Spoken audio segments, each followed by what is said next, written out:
What's up, everybody? This is basically season 2 or 3. I'm not sure. Not important. Of a Content Sports Show. That's right. Went to GVSU, had the radio show. Now here I am. Summertime. You know, you gotta bottle up. You gotta stay warm. I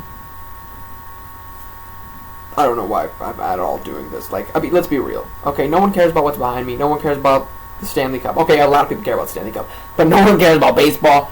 The NBA Finals are tonight. Literally tonight. It starts tonight. Here's my picks. Alright, first up, Game 1. Who's going to win? It's in Golden State. I don't think people understand. OKC, they are known for their crazy fan base and their crazy loud atmosphere. Golden State is just as, if not louder, than OKC. Golden State has such a crazy fan base. They want their team to win so badly, and I think that will alone make Game 1 a complete and total blowout.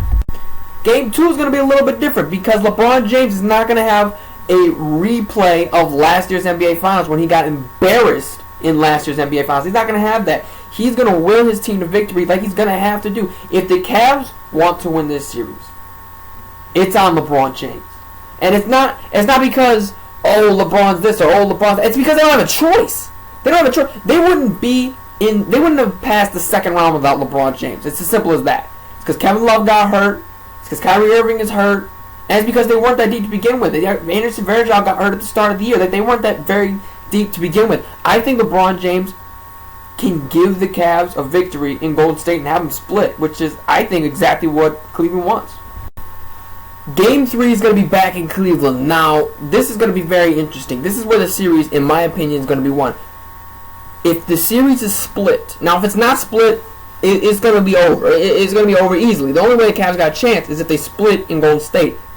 Then they go back to Cleveland. You go back to Cleveland. If you can take Game 1 for Cleveland, like a Game 3, it's basically Game 3 of the series, but Game 1 in Cleveland, if you can take that game, now you're up 2-1. Now you have home court advantage. Now all you got to do is win one more in Cleveland and one more in Golden State, and you're champions. Which is exactly why I think Steve Kerr and Steph Curry will have them ready. And I think Draymond Green, Andre Iguodala, Harrison Barnes, I'm not sure who, okay? But they're going to get embarrassed when LeBron James takes over in Game 2. They're going to get embarrassed. Whichever those three, maybe all three, that are on LeBron James in Game 2, they're going to get embarrassed. And I think they're going to come out and they're going to lock up on LeBron James in Game 3. And the Warriors will win Game 3 in Cleveland. Now, Game 4 is tricky. The Games 3, 4, and 5 are usually where the series is won. Not, I know there's literal sense where literally if your team's down 3-0, the series can be over in Game 3 or in Game 4. I understand that, but literally if it's 2-2 going into Game 5 or it's 1-2 going into Game 4, this is where the series is won. Games 3, 4, and 5, which is why I'm not really that big of a fan of the NBA Finals format. It's a 2-3-2 format where the rest of the playoffs, literally the rest of the playoffs, is 2-2-1-1-1. All they got to do is split and sweep at home. I mean, how hard is that? That's not very hard at all, especially for a team that made it to the NBA Finals. Now you switch it up, but then now Game 6 and Game 7 are not with the home. I just don't like the format. The reason the format is the way it is because it was always the Lakers versus Celtics, and back in those days, Lakers, Los Angeles, all in Los Angeles, took Boston, took a while, took a very long. I mean, it's not like planes were invented by then. It's not like it took like days. Well, I mean, they were days apart. It's not like it took like weeks. It's not like they were like riding along in their horse and buggy going like 5 miles an hour to Boston. Anyway, Game 4, Golden State. They're taking on Cleveland. Obviously, that's the NBA Finals matchup we all wanted to see. This is going to be a tug of war. This series will be won and lost by LeBron James.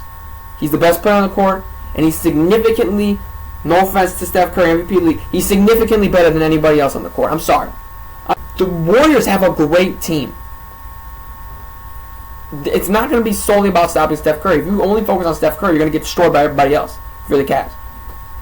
But if you're the Warriors, now Reggie Miller basically said opposite Jordan rules. Jordan rules is Jordan can't score, but everybody else can score. Opposite Jordan rules is Jordan can score, but nobody else can score. That's what Reggie Miller said the best way to defend LeBron James is.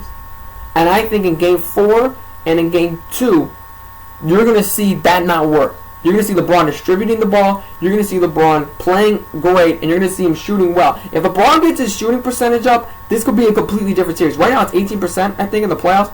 If he gets that up to just decent, this could be a completely different series. But I do think LeBron will tie it up in Game 4 and make it 2-2.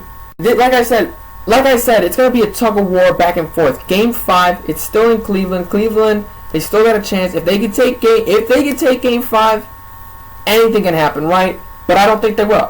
Listen, I just think the Warriors are a significantly better team. I even hesitate to say that if Kevin Love was healthy and if Kyrie Irving was healthy and even if Anderson Varejao was healthy, that the Cavs would have a shot. I still even hesitate at saying that because the Warriors are just that good. Warriors win Game 5. Game 6, back in Golden State. Atmosphere is crazy. They want to finish off the Cavs. They want to win their first title in like 30 years. This is a no-brainer. Games 1 and Game 6 or Game 7, wherever you have the Warriors winning, whatever game you have the Warriors winning in, that game and Game 1 is just going to be a blowout in favor of Golden State. I'm sorry, if you pick Cleveland, you're probably living in Cleveland. I can't see a reason why you pick Cleveland unless you honestly think J.R. Smith is going to average 20 points in the series. If he averages 20 points a game in the series, or he averages somewhere near 20 points, he averages over 15 points in the series, and LeBron James gets his shooting percentage from beyond the arc to like 30 or 40%.